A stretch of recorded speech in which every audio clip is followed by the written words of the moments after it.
Κύριε Κατρούγκαλε, θα ήθελα να ξεκινήσουμε λέγοντάς μου πώς πήγαν οι επαφές σας εδώ στο Παρίσι.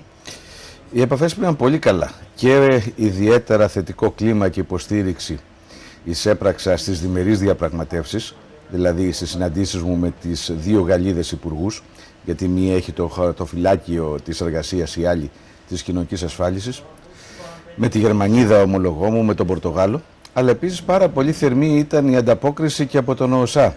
Και ο Γενικός Διευθυντής του ΟΣΑ μου έκανε τη τιμή, νομίζω μοναδικό ίσως ανάμεσα στους άλλους υπουργούς, να με καλέσει σε μια προσωπική αναλυτική συνεργασία και προσπάθησαν να τιμήσουν τη χώρα, για παράδειγμα με μικρά πράγματα που όμως έχουν συμβολισμό, βάζοντάς μας στο κεντρικό τιμητικό τραπέζι μαζί με τους Αμερικανούς, τους Άγγλους ομολογούς μας.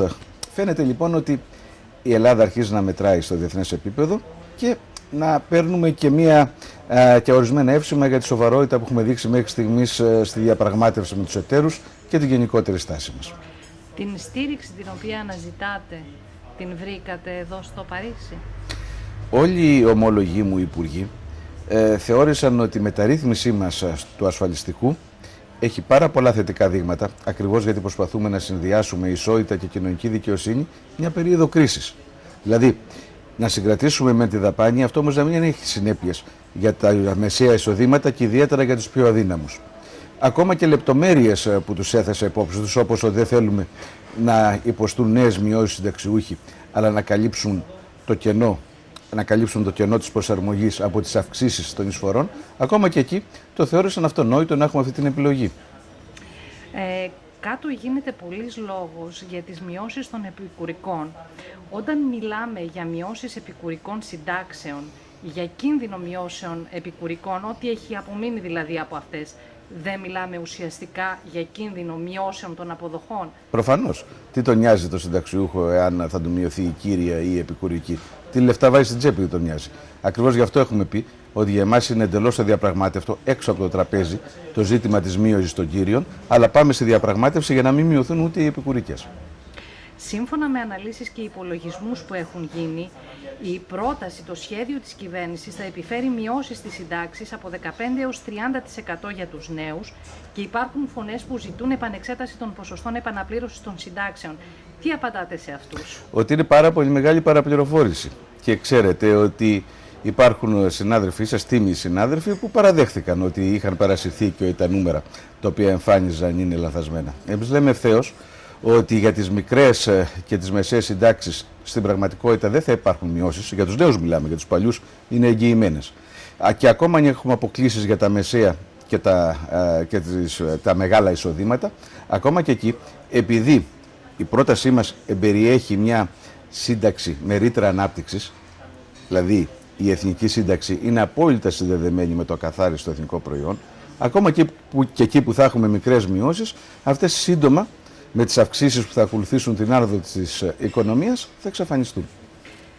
Βγήκε προχθές ο κύριος Πετρόπουλος και είπε ότι θα διορθωθούν κάποια πράγματα όπου είναι υπερβολικές εισφορές. Ψιθυρίζεται έντονα ότι μπορεί να υπάρξει συνδυασμός αθροίσματος φόρων και εισφορών συγκριτικά με το εισόδημα.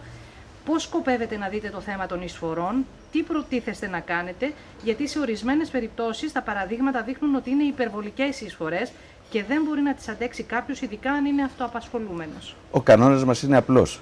Οι ίδιοι κανόνες για μισθωτούς, συνταξιούχους, αγρότες, δηλαδή ένα ποσοστό του εισοδήματός μας, του καθαρού εισοδήματός μας, πρέπει να πηγαίνει για τις συντάξεις.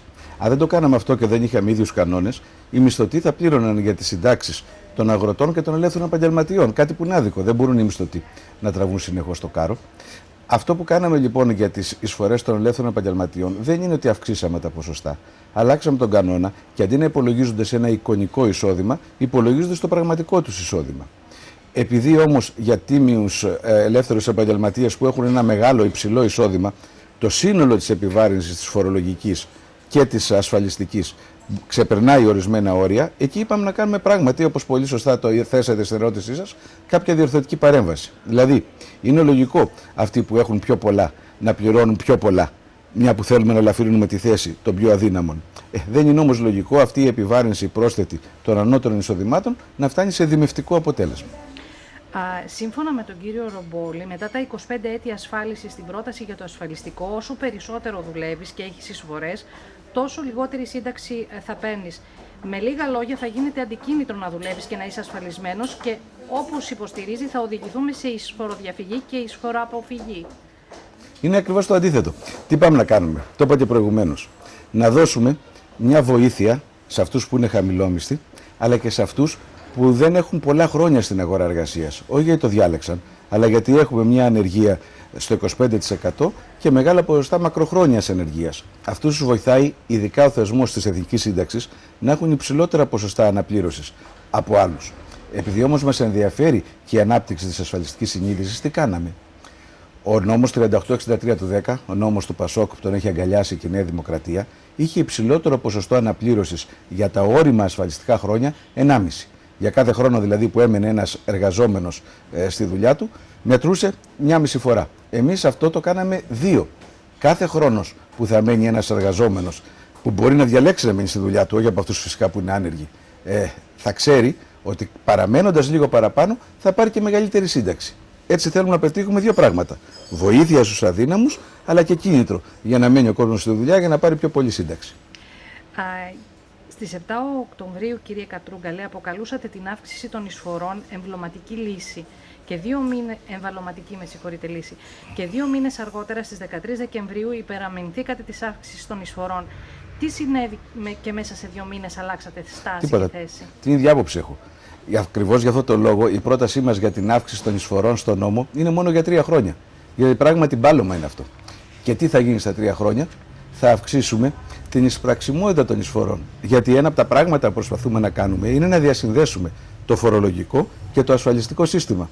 Γιατί κακά τα ψέματα, η φοροδιαφυγή και η εισφοροδιαφυγή την υπολογίζουμε να είναι γύρω στο 1/4 των ποσών που εισπράττουμε τόσο στο φορολογικό όσο και στο ασφαλιστικό σύστημα. Τα μισά από αυτά τα χρήματα, αν μπορέσουμε να πιάσουμε στην τριετία, με τους νέους μηχανισμούς, τα νέα κριτήρια τα οποία θέτουμε, δεν θα χρειαζόμαστε πια τόσο υψηλές εισφορές, θα μπορέσουμε να τις μειώσουμε. Με το χέρι στην καρδιά, θα μπορούσατε να ζήσετε με μια σύνταξη των 600 ευρώ, που όσο και πάει και μειώνεται, ή να είσαστε υποχρεωμένος να δίνετε εισφορές τέτοιες που να φτάνουν σχεδόν μαζί με τους φόρους στο ύψος του ετήσιου εισοδήματός σας ή να καλύπτουν το μεγαλύτερο ποσοστό του εισοδήματος κάθε χρόνο? Λοιπόν, ακούστε, ακριβώς για να έχουμε συντάξεις αξιοπρεπείς κάνουμε τη μεταρρύθμιση. Για να δώσουμε την ελπίδα σε αυτούς που είναι τώρα άνεργοι ή έχουν μια δουλειά και ελπίζουν ότι κάποια στιγμή θα μπορέσουν να την κρατήσουν, ότι στα 62 τους θα πάρουν τη σύνταξη που τους αξίζει και μπορεί να ζήσουν μια ζωή κανονική. Από την άλλη μεριά, έκανα μια ρύθμιση για την οποία διαμαρτύρονται κυρίως οι δικοί μου άνθρωποι, οι δικηγόροι. Πιστεύω όμως πράγματι ότι ο καθένας πρέπει να δίνει ανάλογα με αυτό που έχει. Και τα μεσαία και τα ανώτερα εισοδήματα πρέπει να δίνουν. Για το 80% των δικηγόρων, των ελεύθερων επαγγελματιών, η ρύθμισή μας είναι καλή. Γιατί το 80% των δικηγόρων και των ελεύθερων επαγγελματιών δηλώνουν εισοδήματα κάτω από 10.000. Ξέρετε ποιο είναι το μέσο εισόδημα που δηλώνει αυτή η κατηγορία των ελεύθερων επαγγελματιών? 2.000 ευρώ το χρόνο. Αυτοί θα έχουν ελάφρυνση στην πραγματικότητα από το σύστημά μας, γιατί το υπολογίζουμε στη βάση του πραγματικού εισοδήματος. Πείτε μου όμως εσείς, δεν είναι δίκαιο να έχουμε ίδιους κανόνες για όλους? Μερικοί Έλληνες να είναι πιο ίσοι από τους άλλους. Ναι, αλλά όταν κάποιοι δουλεύουν περισσότερο από κάποιους. Κάποιος που δουλεύει περισσότερο, ούτως ή άλλως έχει μια δουλειά που του δίνει ευχαρίστηση. Και δεύτερον, είπα και εγώ προηγουμένως, θέλουμε να δίνει πιο πολλά από αυτό που δεν έχει, γιατί αλλιώς δεν γίνεται.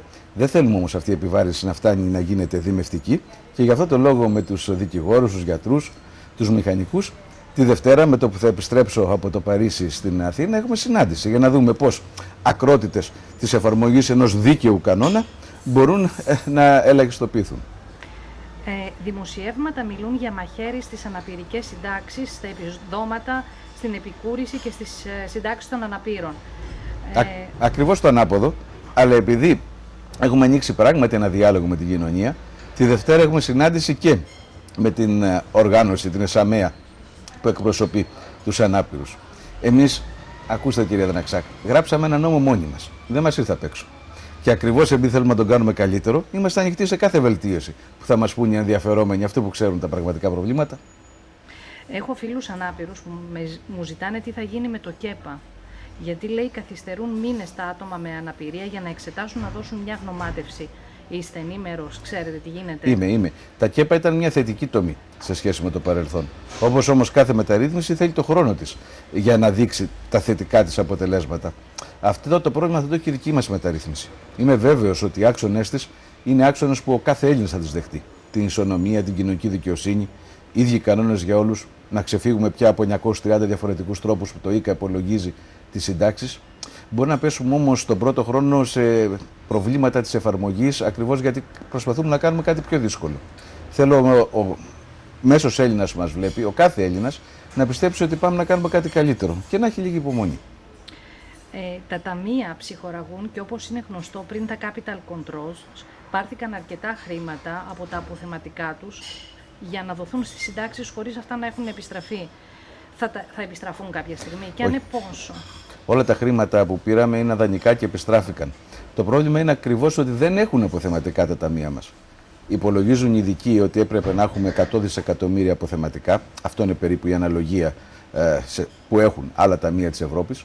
Όταν μπήκαμε στην κρίση είχαν μόνο 38 δισεκατομμύρια, γιατί ξέρετε την ανεύθυνη πολιτική όλων των προηγούμενων κυβερνήσεων, είτε να υποχρεώνουν τα ταμεία να τα βάζουν σε άτοκους λογαριασμούς, σε λογαριασμούς με μικρό επιτόκιο, είτε να τα τζογάρουν στο χρηματιστήριο, είτε ακόμα και χειρότερα, το σκάνδαλο των δομημένων ομολόγων δεν είναι πολύ μακριά. Εκεί ήρθε και το PSI και έδωσε τη χαριστική βολή. Έβγαλε 13 δισεκατομμύρια από τα ελάχιστα του συστήματος. Τώρα ο Κουμπαράς, ο ΑΚΑΓΕ, έχει 4 δισεκατομμύρια. Αυτά είναι πράγματι σταγόνα στον ωκεανό. Και θέλουμε να ανακεφαλαιοποιήσουμε το σύστημα, ακριβώς γιατί δεν νοείται σύστημα συνταξιοδοτικό χωρίς αποθεματικό. Αν είχαμε αποθεματικά, δεν χρειαζόταν να κάνουμε όλες αυτές τις μειώσεις. Σε συνθήκες κρίσης θα χρησιμοποιούσαμε λίγο από αυτά τα αποθεματικά για να ισορροπήσουμε τις ανάγκες του ασφαλιστικού συστήματος. Η μεταρρύθμισή σας πλήττει επίσης και τα εργασιακά των δημοσιογράφων. Αν ισχύσει έτσι όπως το παρουσιάζουν στην Ελλάδα, μας κάνετε αυτοαπασχολούμενος, αποθαρρύνοντας νέους να υπηρετήσουν την κοινή γνώμη και κάνοντας μας δεσμότες των εργοδοτών. Έτσι όμως δεν καταλύεται ο ελεγκτικός μηχανισμός της εξουσίας, ό,τι τέλος πάντων υπάρχει ακόμη από αυτόν? Μα ακριβώς το ανάποδο. Τι είπαμε εμείς? Ένας κανόνας για όλους. Σε αυτό το ενιαίο ταμείο θα μπουν όλοι.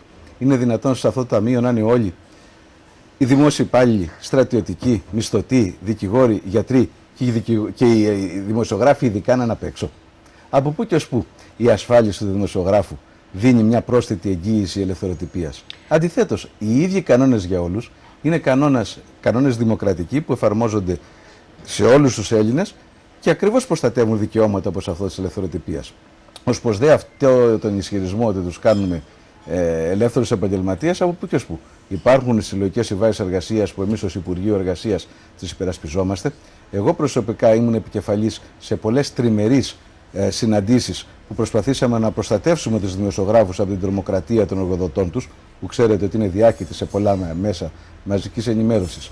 Εγώ ακριβώς από την πρώτη στιγμή έστειλα το μήνυμα ότι κανένας εργαζόμενος, δημοσιογράφος ή τεχνικός δεν θα μείνει απροστάτευτος απέναντι στην τρομοκρατία των ολιγαρχών των μέσων μαζικής ενημέρωσης. Και αυτή την υπόσχεσή μου θα την κρατήσω. Και μια τελευταία ερώτηση. Πώς νιώθει ένας υπουργός μιας αριστερής κυβέρνησης που καλείται να πάρει τόσο αντιλαϊκά μέτρα που αυξάνουν ενδεχομένως την ανεργία και την φτωχοποίηση του λαού?